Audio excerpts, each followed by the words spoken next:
Dun, dun.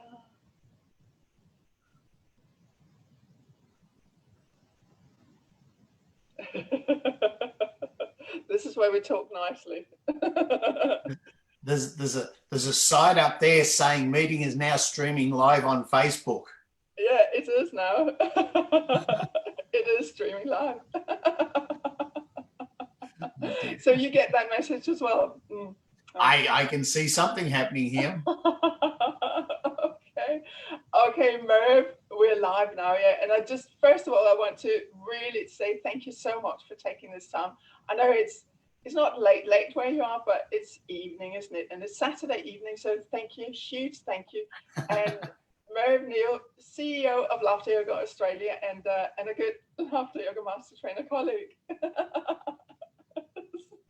Thank you so much. It's a pleasure. I cancelled all my nightclub venues and restaurants and theatres. I'll put all of them aside just to be with you here tonight. Oh, I really appreciate that. That's so kind of you. We're in lockdown. I had no choice. I know.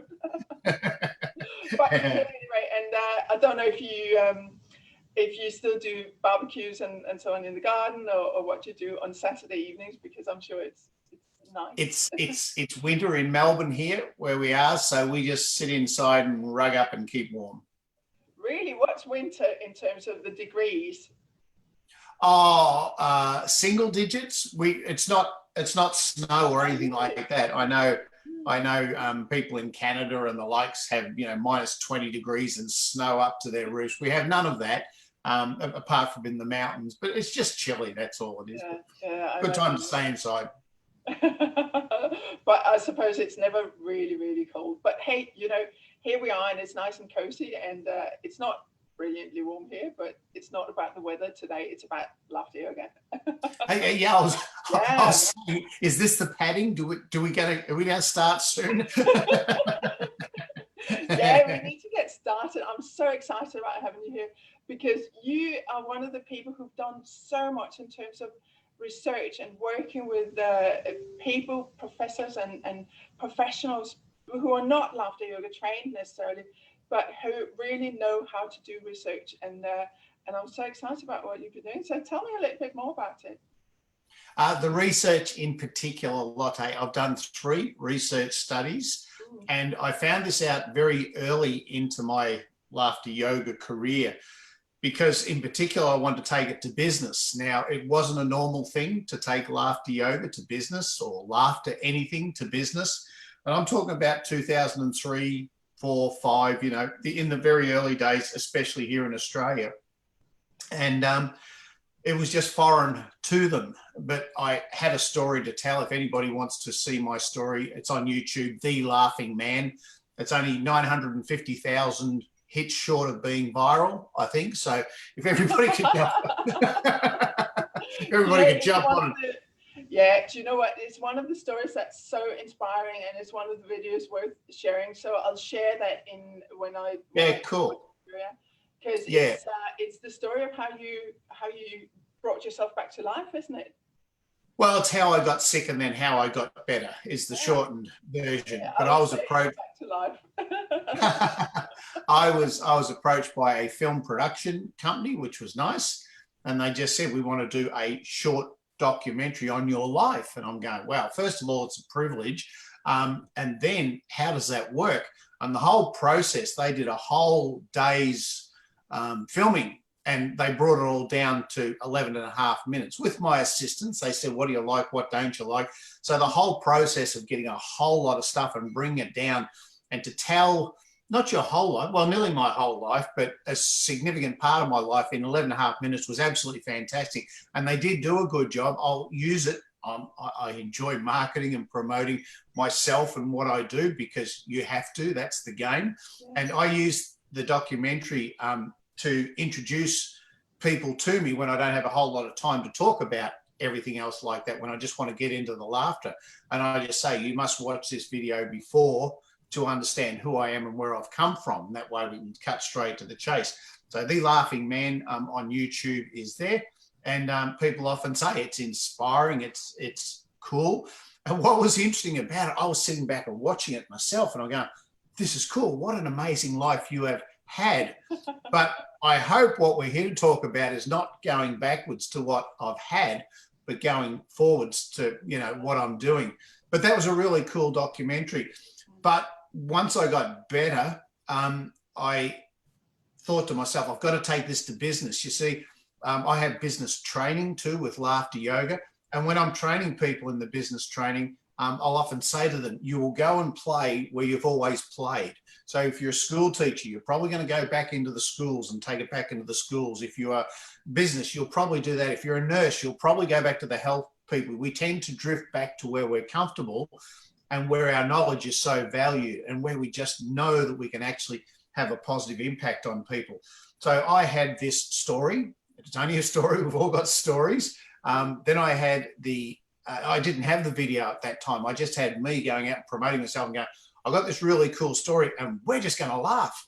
And they're going, no, thanks.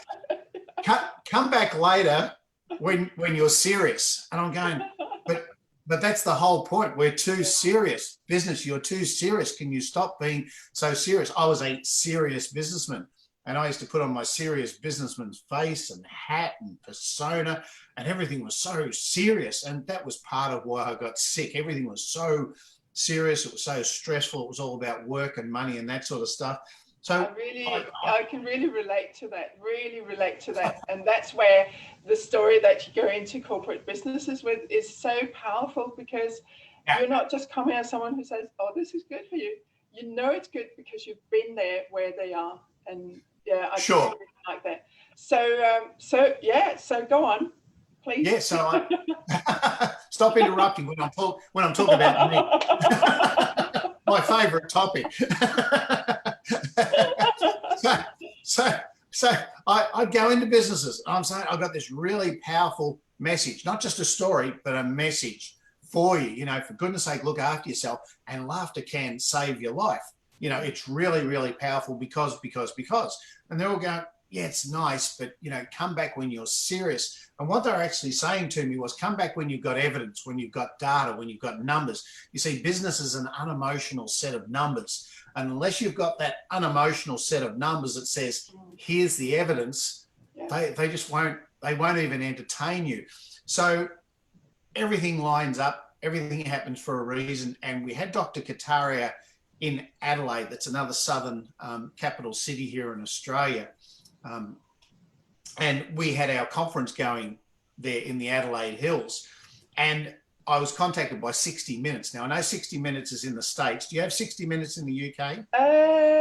I'm not really sure, but I know the program. I know it's from the States. Yeah. So it's a significant current. I think we do, but yeah. Anyway, it's a significant current affairs program. And I got a call from 60 Minutes and they just said, oh, I'm the producer of 60 Minutes. We're doing this thing on happiness and how to be happy. You know, it's actually called In Pursuit of Happiness was the label. And it's still on 60 Minutes Australia, In Pursuit of Happiness, for any local people who want to have a look. I don't think people overseas can have a look.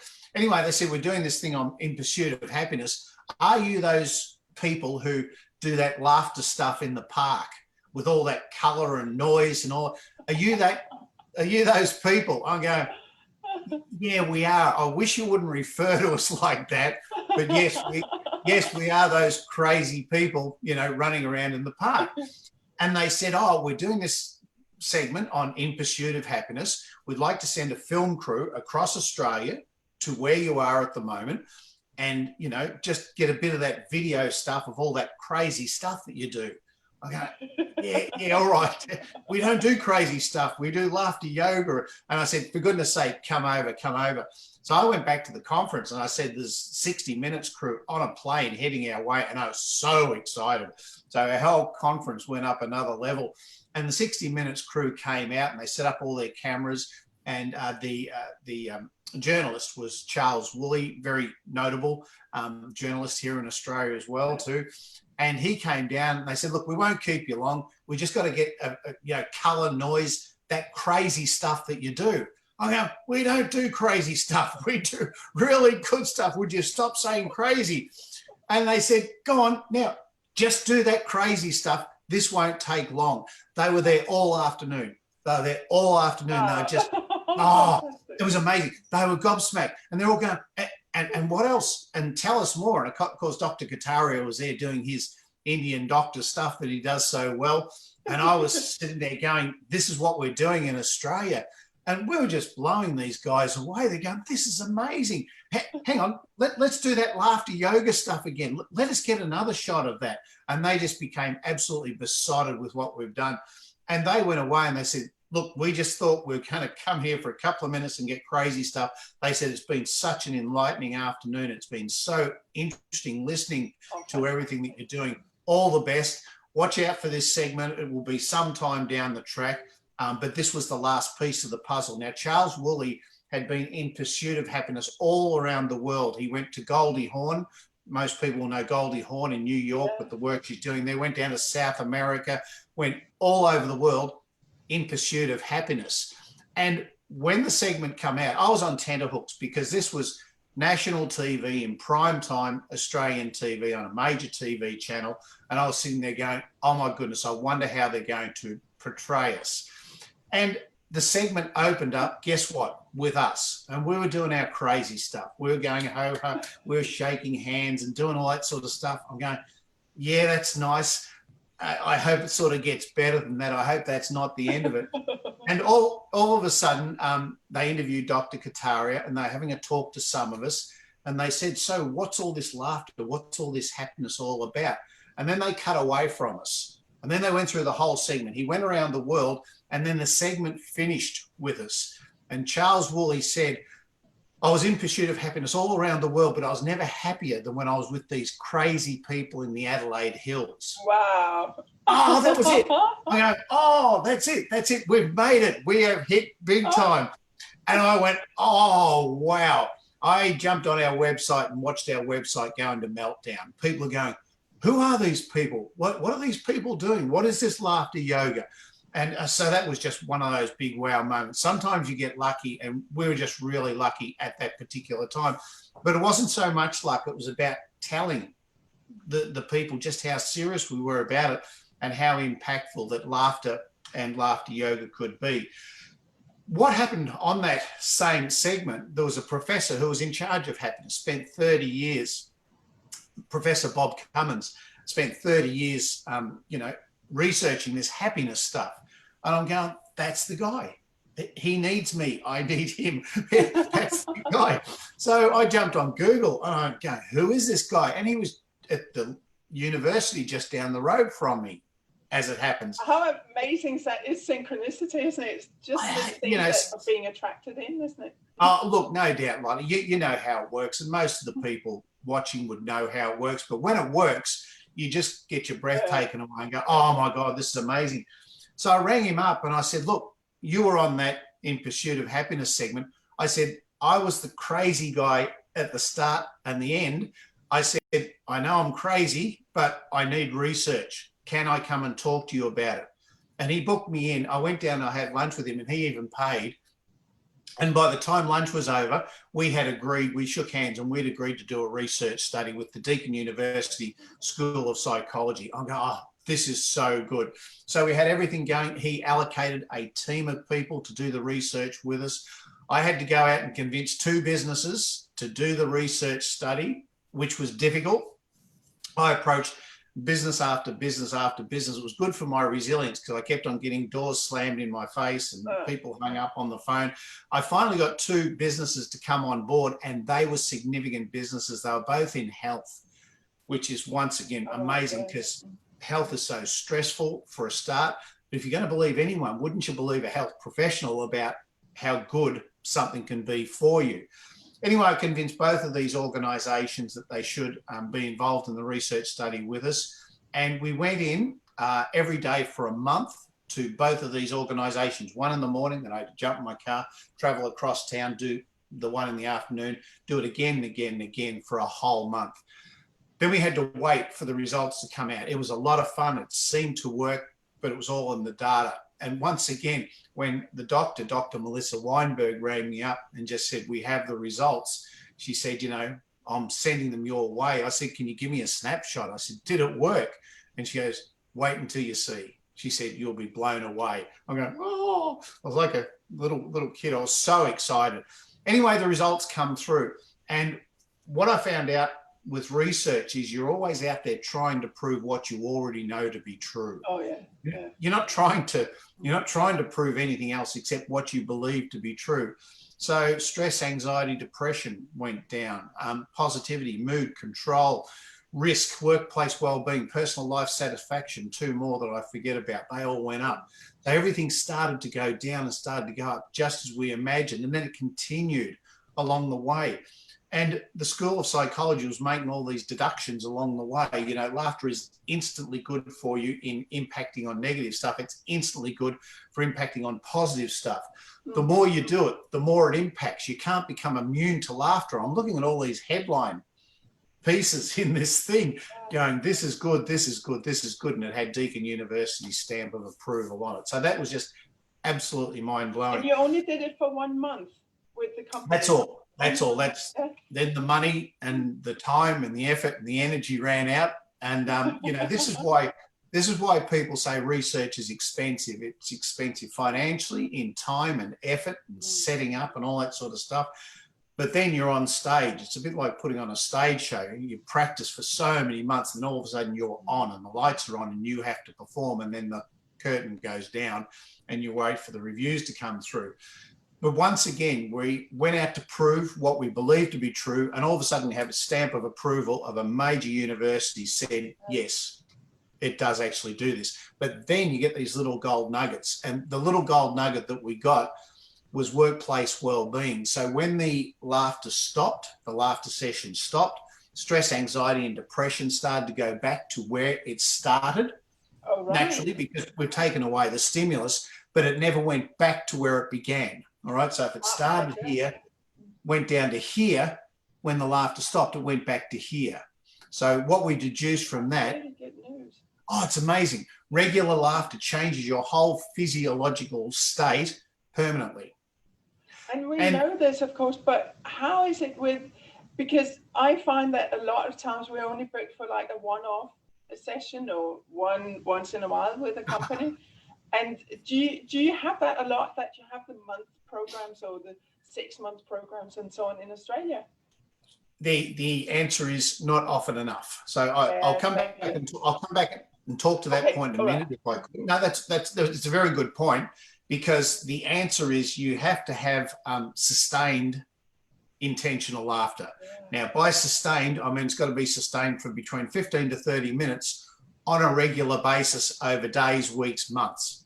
You can't do one laughter session and go, how did I go? Am I transformed? No, you're not.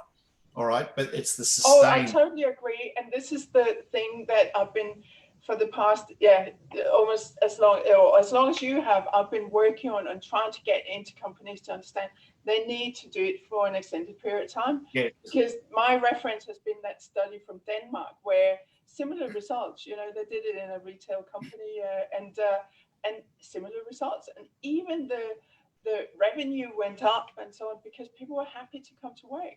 So, but again, people do one-off and then they forget to actually talk about the long-term programs.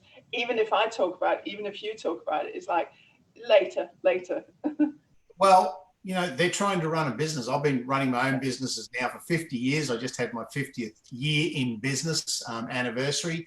And wow, you must have been a baby when you started. Thank you. We've photoshopped this video. I look much younger than I am.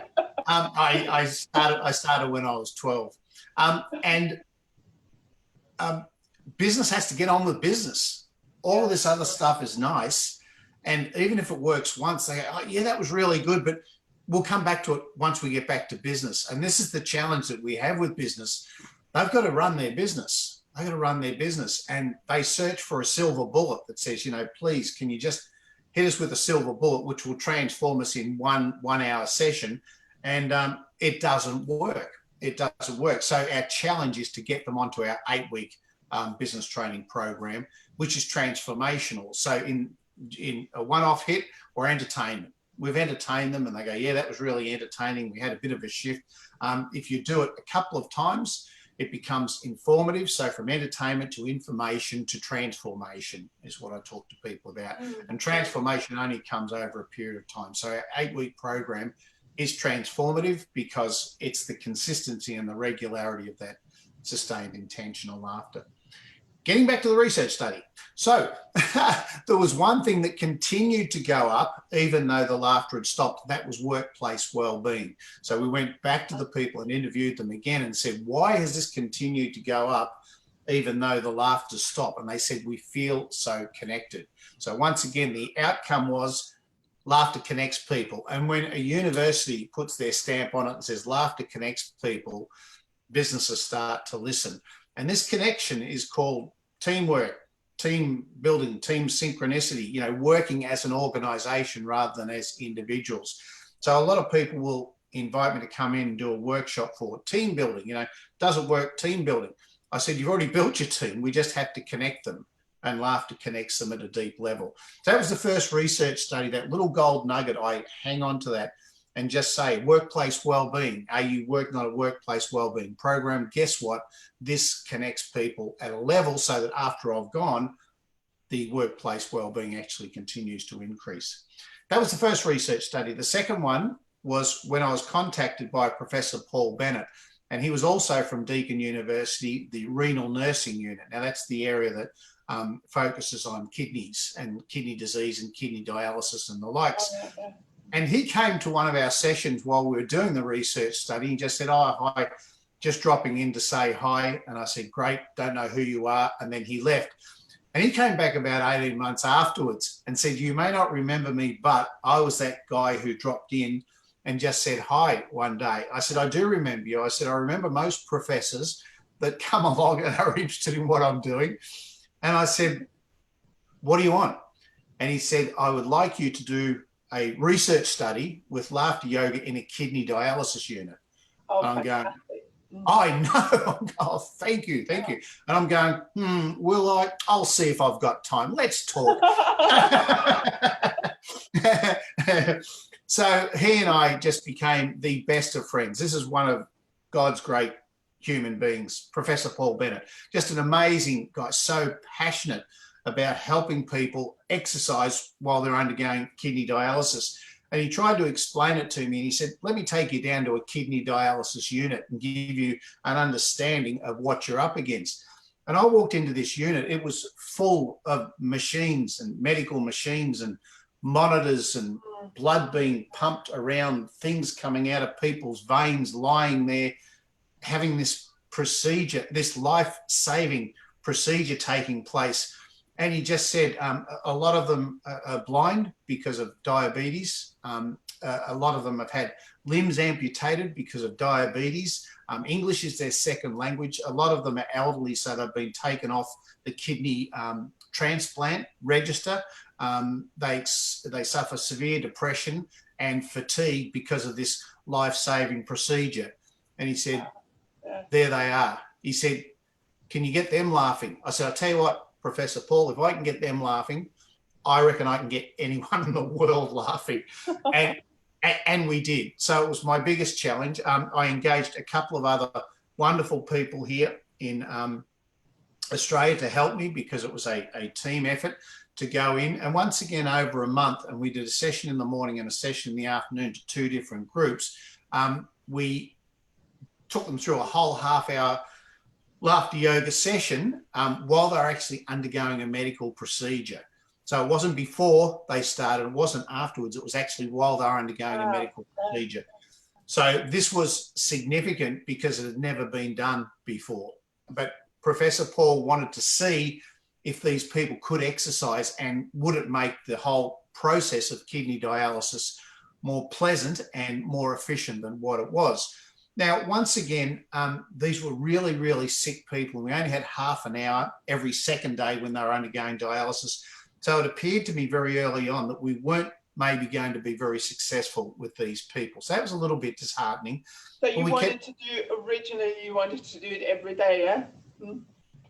Well, we couldn't because they were only there every second day. The second day they were actually at home recovering from the day before, so they weren't actually in the hospital. Yeah. But I could just see that whilst they were entertained and, you know, it was good for them, we weren't going to get the necessary results that we're after. So that was a little bit disheartening, but that's okay. We marched on, and when the results came out, I was a little bit disheartened because I just said to Paul, I said, we didn't get there. We didn't get there. And he said, nobody was hurt. Nobody was harmed. He said, what you were doing with these people, getting them to laugh and move their arms around, these are really, really sick people and you did them no harm. He said, that's a win. I'm going, oh my goodness, that is a win.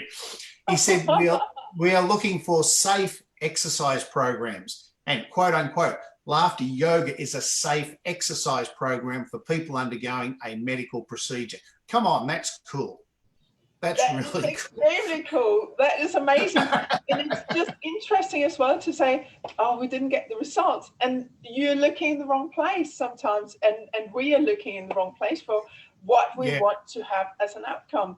And it's those little nuggets where you mentioned the word nugget. That's a really good word, And it's finding those little places where actually there was someone who benefited in some way. And maybe the whole group did, even if it wasn't what you expected.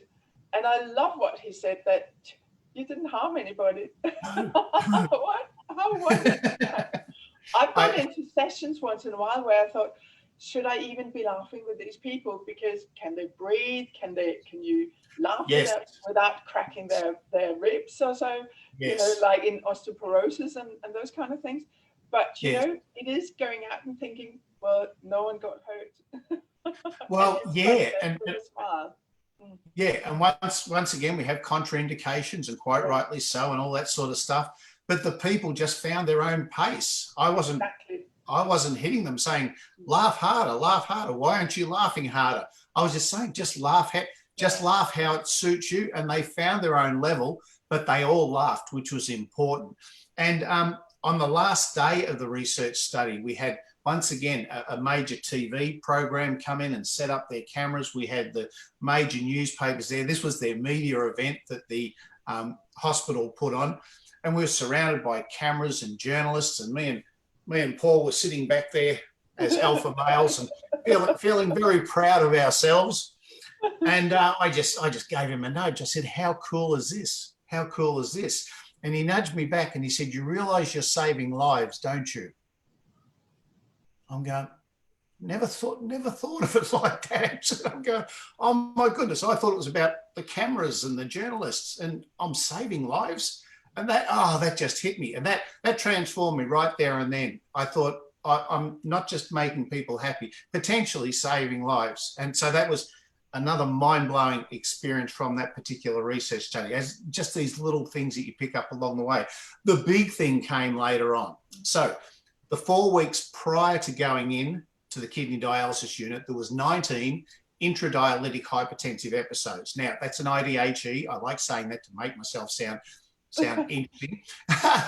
Essentially, it's an alarm that goes off that says this person's blood pressure is so low, they're in harm of having a cardiac arrest because there's not enough blood pumping around their body.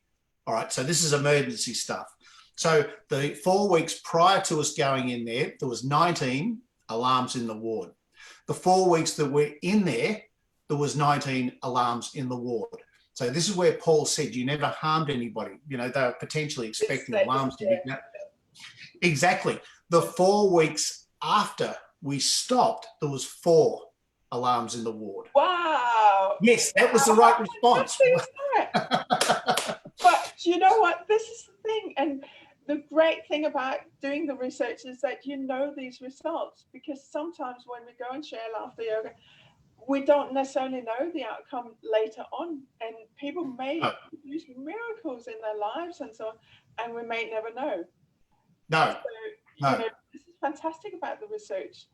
Wow. Well, once again, I'm not a research junkie, but this is the importance of research, because when you tell stories like this, people sit back and take notice. And in particular, when I'm invited along to a conference where there are health professionals in the room, I'm happy and proud to stand up there, not as a health professional, but as someone who has worked with people who are sick in a hospital type situation, undergoing a medical procedure, and say, guess what I did? Guess what we did? And they just get blown away by these stories. The research was published, and once again, it's public information. But then Paul rang me I think it was about 18 months later, and he said, the research was made public, not published. But then about 18 months later, I think it was, Paul rang me up and he said, it's going to be published, medically published in a journal. I'm going, yeah, big deal. Why is that important? And he goes, it is.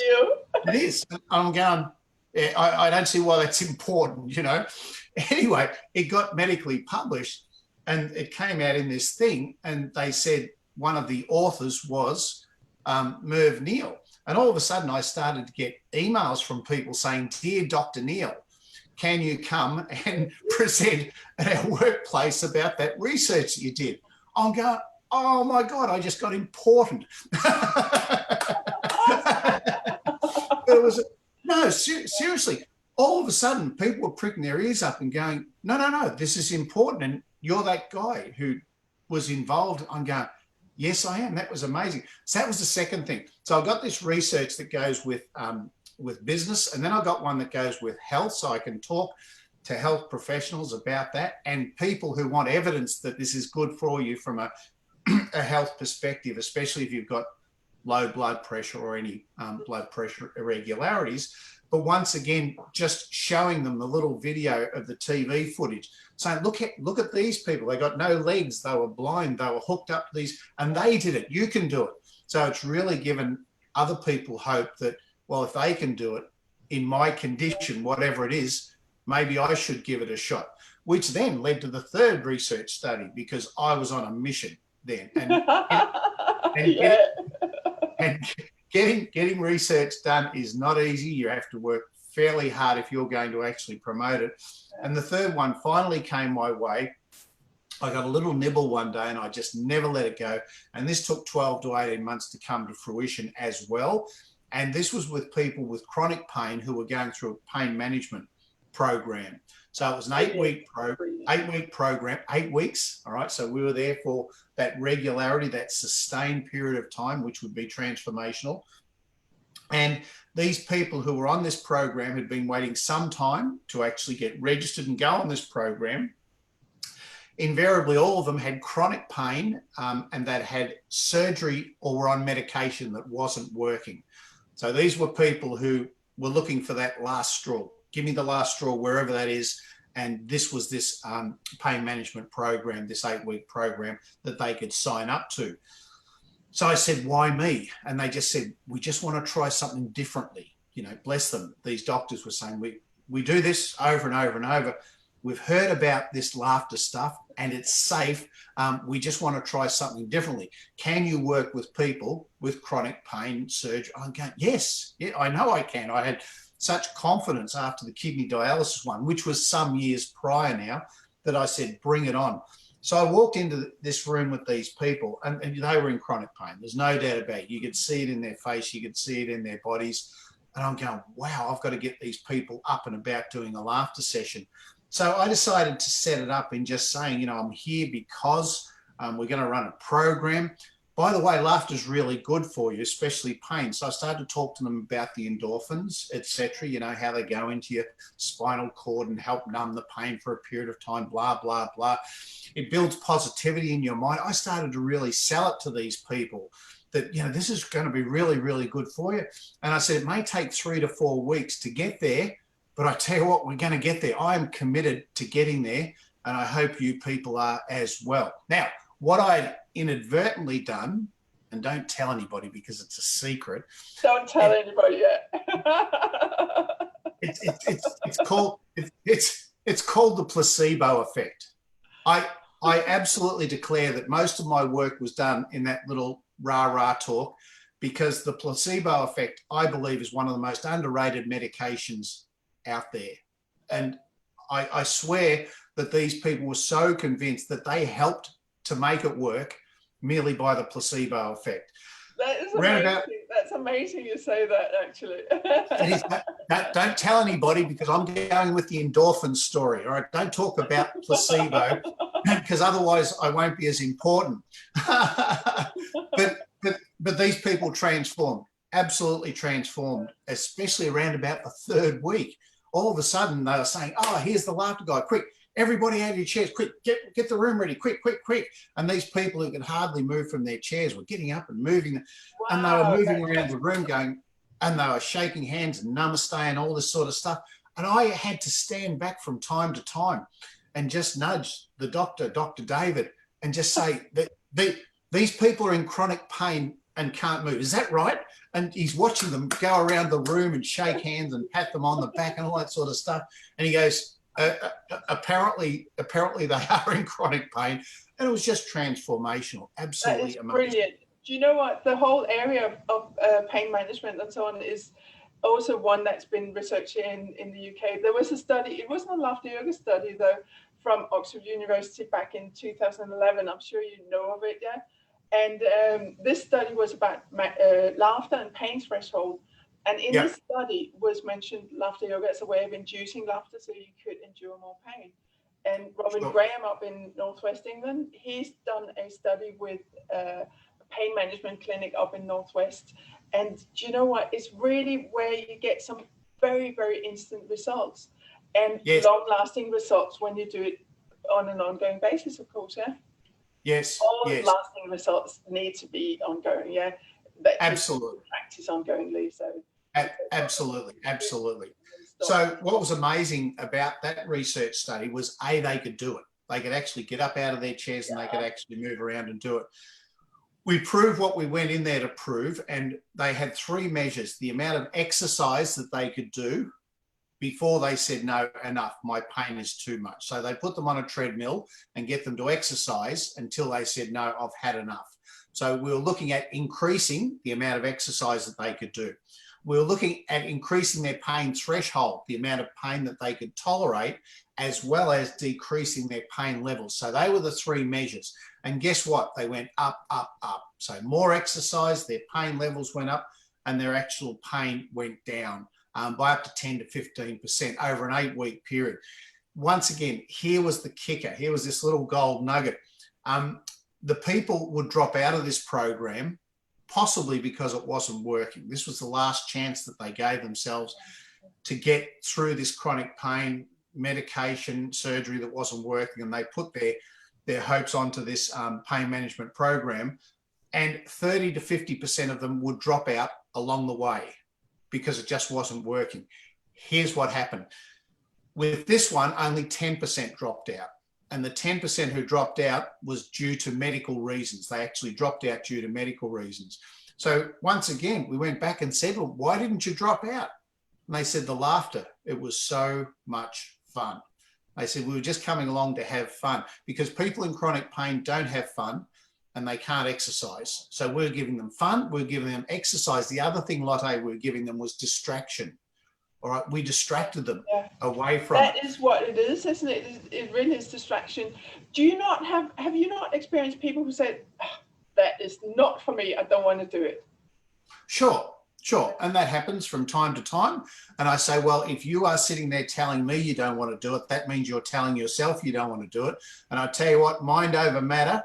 You know, I don't matter if your mind's not saying that this is a good idea. I said, so you just sit over there. And I said, I'm going to focus on all the people who do want to give it a shot and see what happens. So once again, that comes back to our persuasion skills and explaining to people, you don't have to do it, but if you do, something may happen. Let me tell you exactly what may happen. Let me tell you stories. Let me tell you about the research study that I did that showed that. So you're convincing them. But these people, if they're in a dire situation, or I should say of chronic pain, depression, anxiety, undergoing chemotherapy, which is where I'm working with one person at the moment, if they are in such a state that they're not willing to try something else, well, I'm not going to be able to help them. But guess what? They get to, I don't want to use the word desperate, but take it in the context that they get so desperate they'll try anything. Yeah. And with that desperation, it's a bad word, but with that want for something to work, they're going to give anything a go. And this is why people are coming to us now. They go, we've heard about you people, don't know much about you, but apparently this laughter stuff works. And as long as you have the evidence to convince them, you have a willing group of participants rather than people pushing back and saying, no, I don't want to be involved in this. The thing is, when you're, well, you know, when you have the evidence, you don't really need much convincing, do you? Because people trust you. They really they do, because the evidence has been certified by a university or hospital health professionals. They go, well, it must be right, it must be true. So this is part of why I'm sorry that I'm not a doctor or some certified health professional, because they put so much trust in those people, but I just have to rely on the fact that my work has been validated by those people. So we gave them fun, exercise, distraction, placebo, and some endorphins into their spinal cord. So that was the results of that. The thing I found out about pain is it's individual to each and every one of us. There is no set pain. There is just pain. And it can be emotional, mental, physical. What we're going to experience and are presently with this COVID-19 situation, financial pain. A lot of people have lost their jobs. Economies have been decimated. We're in a recession here in Australia. The impacts financially of this will go on for years and years and years. So it doesn't matter what sort of pain that you have, it's real and it's very special for you. But the laughter works regardless of what sort of pain you have. And it's for those 5 reasons. So that's what I deduced from that. Now, I don't know the percentage ratios. I'm a businessman. I like numbers and stats. I don't know the percentage of fun, the percentage of placebo, the percentage of endorphins that actually played a part. All I know is 100% of what I did actually helped them in some way. The latest thing, and I've done a couple of online sessions to people recently, Lotte, and that's the COVID thing. At the moment, we are obsessed internationally with this thing. We're going through one of the world's most major events. We are so focused. We are so drawn in. We're so obsessed. What if someone was to say, oh, look over here. Where? What's going on? What's going on? What if we were to distract them just for a short period of time? So the group that I did the other day, a group of business professionals, and I just said, by the way, you know, by show of hands, who was thinking about COVID-19 during the laughter session? No, I distracted you. It was just a wonderful, fun distraction away from everything that's going on. And I think that's one of the reasons why it's so powerful with people with depression and anxiety. I know we've got to say laughter puts you in the moment, it's in the present, we're zen, all that sort of stuff. But maybe it just distracts us away from that thought process, that mental concept where our brain's not serving us the way that it should.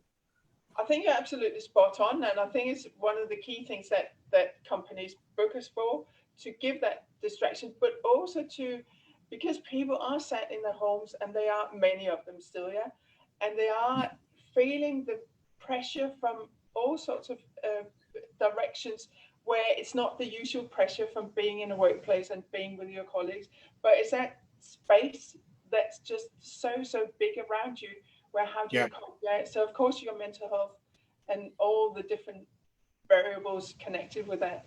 And I do think that moment when you share laughter with a corporate business or any organization or group of people, it's fantastic, because you do initiate that change and that thought of, okay, I can do something myself. And you know, just like you, I've been running corporate sessions as well. Yep. And it works amazingly. It's obviously not the same as being with them in person, but sure. You know, if anyone ever doubts that laughter is going to work online, rethink it, because it really does work. Absolutely. Once again, it takes a special skill set though, and you and I do 2-day training and all that sort of stuff, and people look at a laughter session and go, how hard could this be? Well, it's not hard to do it. I'm a little bit. But it's hard to do it. It's hard to do it well. And when you start to take it to commercial organisations and money starts to change hands, it's a different ball game. So the challenge for people starting out, go, how hard can it be? You know, Merv can do it. How hard can it be? If he can do it, I can do it. And you probably could after 10,000 hours. I think that's the amount of hours to become an expert. 10,000 hours.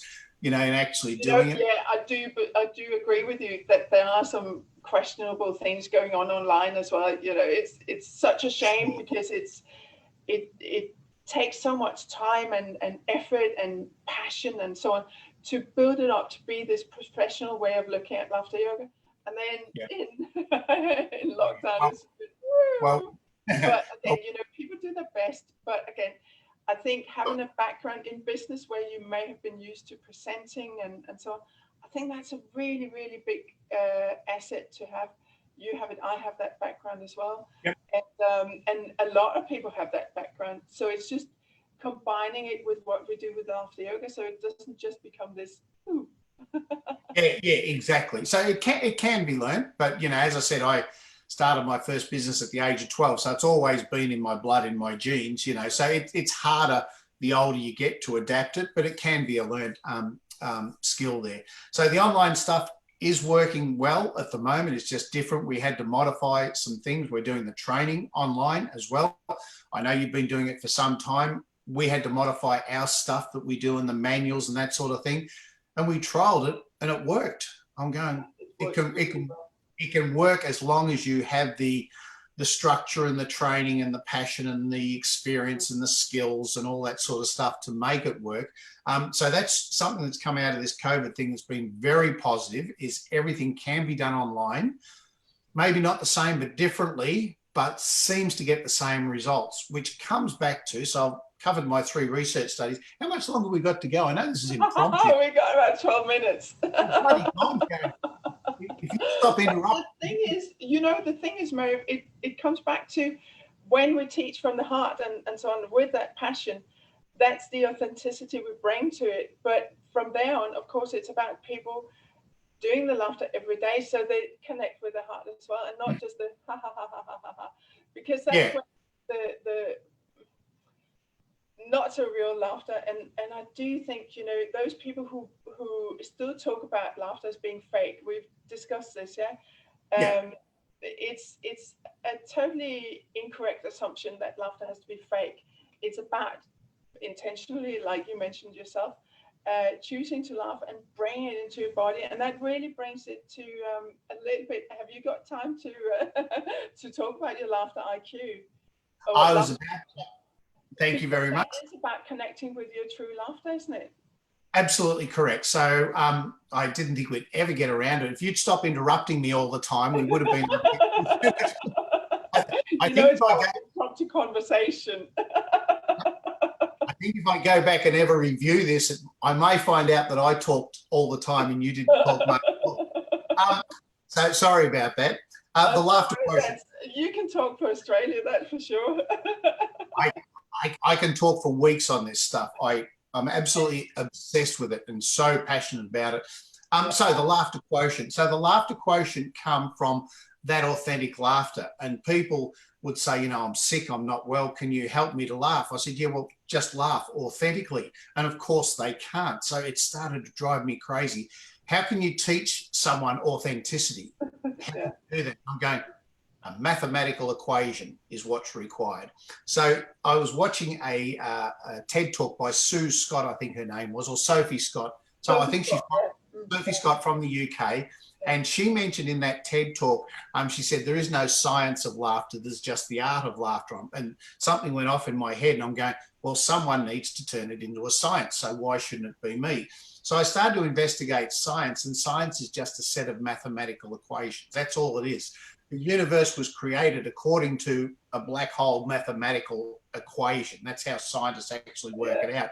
And then I thought, what's medicine? Medicine is a set of mathematical equations. The doctor will take your blood pressure, 120/80. It's too high, it's too low. According to the mathematics, the numbers, take 3 pills of this milligrams twice a day for a week and come back and see me in a month and we'll do the numbers again. I go, science and medicine is mathematical equations. The numbers go up, the numbers go down. So it was simple. I just had to create a mathematical equation, which was laughter. So the laughter quotient, the laughter equation, that means, is L times R divided by V times P. So these are the 4 parameters that make up a laugh. So the length times the repetition divided by the volume times the pitch. If the folks go on to mervneal.com, my website, and look up laughter quotient, they'll get a full explanation of what it is. Here's my point. My daughter is a concert pianist and flautist, and studied in classical music, and is a teacher at secondary level in piano and flute, and she conducts orchestras. And what she has the ability to do is say, violin section, give me a C, and she'll listen and she'll go higher, low, high, there, stop, there it is there. And then she'll go, woodwind, give me a F minor. I'm making this stuff up clearly. She's the brain. And she'll go higher, lower, higher, there, stops there. This section over here, French horns, give me a D. And she'll go higher, lower, higher, lower. She has an ear for perfect pitch. And she said it's just something that she has. She has the perfect pitch. She can just listen and go right, wrong, right, wrong, right, wrong. And then she goes, now play. And when they play, it's the perfect note. I have a perfect pitch for laughter. I can listen to someone's laughter and going, no, you're not there. No, so, sorry. It needs to be a little bit higher, a little bit lower, a little bit longer. And then all of a sudden this thing erupts from their body, and it's their authentic laughter. And you can see their eyes open and go, did that come from me? I go, yeah, it did. I said, that is your authentic laughter. Because people, when they're depressed or undergoing chemotherapy or hooked up to a dialysis machine, don't understand what laughter is, much less authentic laughter. So we use this mathematical equation along with my app to actually analyze their laughter. So to hear the laughter, and I'll just say it's a little bit this, try it, we want it extended. Then we actually record it for them audibly so that they can listen back to what their authentic laughter is. We also have a visual on it. So 6 years in the military as an electronics engineer has me understanding all these sound waves and everything like that. So I went to work with a sound engineer who was doing the work for my son-in-law's 3rd CD album. He's a musician. And I was watching this guy play with the sounds, with the buttons in the sound engineer section. I said, what are you doing? He said, I'm making him perfect by changing the sounds on my machine. I'm going, that's all I've got to do on my machine. So I actually analyze the laughter. I can visualize it and then change it, which changes the noise. And I just say, mimic that, mimic that, mimic that. So they go away, and their medicine is to laugh 3 times a day for 5 minutes and come back and see Dr. Neal in a week's time and see how you're feeling. And invariably they'll come back and they go, I feel better, I feel better, I feel better. That's good. So with the person that I'm working with at the moment is undergoing chemotherapy. This was a blessing because every time she goes there, she has her lymphocytes and T cells measured, her immunity. So one of the things that happens with chemotherapy, it knocks your immunity for 6, and then you've got to build it back up again. So along with my methodology, with my laughter quotient and administering laughter 2 or 3 times a day for 5 minutes, I had the ability to actually watch her cell counts go up and down. The first thing that happened was her cell counts never went down as low as they often do with people undergoing chemotherapy. All right, sometimes it just knocks them out altogether, and everyone's going, wow, your blood counts are really, really good. That's fantastic. So when the chemotherapy was finished, we had to build them up as quickly as possible. So we modified the laughter just ever so slightly, just to be a little bit more energetic, a little bit vibrant, to get them happening again. And they went up. And once again, her oncological nurse came back and go, wow, that's we've never seen them go up that quickly before. So here's some real-time evidence that says administering the laughter can suppress the damage that's done to your immunity and then build it up again. And guess what's really important at the moment? The virus is attacking old people and people with low immunity. Now, I can't help my age, but I can help my immunity level. So I'm working really, really hard on that, which I can control. So the ability to manage your immune system and boost it is profound. And I'll leave you with this last thought, and it's many, many stories now, and I've got them all on video, of people who have had autoimmune diseases. Now, autoimmune diseases are on the increase. Nobody knows what causes them. I had this verified online by a doctor on a webinar just last week. He said, well, we don't know what causes it, and we don't really know what to do about it. I've had some amazing results with people with autoimmune diseases. And my theory is that laughter builds your immunity, but it also suppresses an out of control immune system that's working so hard because it's under such stress. And we've had things like people's lymph nodes, golf ball lymph nodes disappear in a day, and people's eyes start to lubricate again where there was nerve damage and it didn't work. And another lady with Sjogren's syndrome whose fluids in her body had dried up, all of a sudden she started to lubricate again. So these are only anecdotal evidence, which are otherwise called stories, but hopefully the people can see with my 3 research studies, with the anecdotal evidence that we've got in the Laughter Quotient and the evidence that we're getting back from that, I hope everybody's convinced that I'm a numbers guy, except this time. Definitely.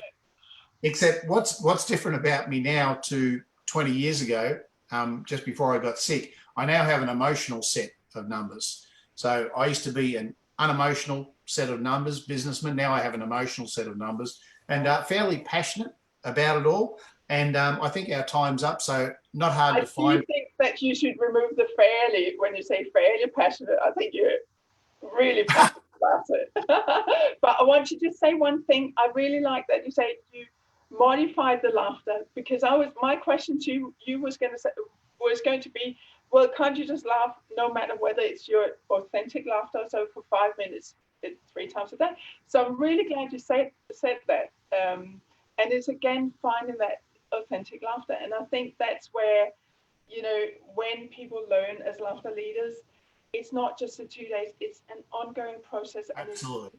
And you walk away with laughter exercise ready to do ha ha ha ha ha. Yeah. But really find your true laughter. That's the work that comes after, isn't it? And I'm in the category of those autoimmune system conditions. And I've been laughing every day. I've been laughing for a longer time, but every day since 2008 when I started the Telephone Laughter Club. And it was to combat the effects. And, here we are. Lots of stories out there about everything going on. So if anybody wants to talk to me about anything, I'm guessing you'll put in some links and that for people. I'll be putting loads of links to your story, to your website, to whichever links you want. Send them to me, and I'll put them on the YouTube link. Yep, cool. I'm so excited about the work you're doing, because it impacts us all. Yeah, it really does. Well, it does. It does. Yeah. I think that's what I enjoy about my work. It's not just for me and my business. It's for everybody to refer back to, and it does on a regular basis. I'm going to finish with 2 blatant plugs. I finished my book about 6 months ago. It's on Amazon if anybody would like to have a look at it. It's called The Business of Laughter. Go and check it out. And the last thing is our new logo here. This is our new Laughter Yoga Australia logo that we've created. Wow. And we're really excited about it because it's the body, mind, spirit connection, the 3. I was going to ask you about that, but of course you have the explanation. Yeah. Then you've got the little dots there, which is the science of laughter. Yeah. But then you've got those little lines behind it, which is the genomics of laughter. So if you have a look at the Laughter Yoga Australia website, laughteryogaaustralia.org, our new logo is there, and our new slogan is serious about laughter. And here in Australia, we are taking laughter seriously, and especially, we understand the body, mind, spirit link, but it's about the science and about the impact that it actually has on our genomics, which is about the medicine. So that's just where we're at the moment. Thank you, Lotte, very much. Fantastic. Thank you so much, Merv. And you know what? In the UK, we're very serious about laughter too. So let's finish with a little. Nice work. No, really, thank you so much. It's been such a pleasure. I could talk to you forever. But go and have a drink or have a nice I will. So, all right, thanks so much. Thank you. Bye-bye.